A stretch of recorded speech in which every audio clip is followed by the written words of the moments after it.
Isa-isay mo lang ah. Bakit siya mahirap ba? Matagal. Matagal mamatay. Si Jesus. Ayan, oh. Bakit? Yun ang sinasabi niya kanina eh.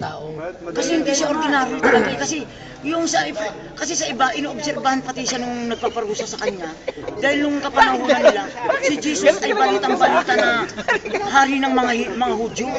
Kaya yung mga nagpaparusa sa kanya, kung gano'n na lang siya, tinitesting kung yung pumalo sa kanya may kawil yun. Pag ginanon siya, yung laman yung lumalabas pag hinila.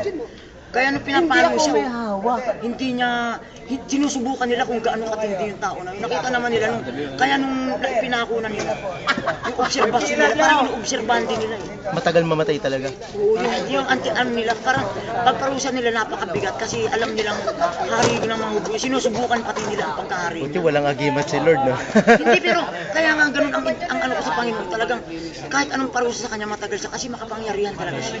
You mean, power niya yung nagsustain sa kanya? Nagsusustain pa rin at saka Bakit? nakaano sa kanya pati. Okay. Sige. The infinite God not measured by finite God.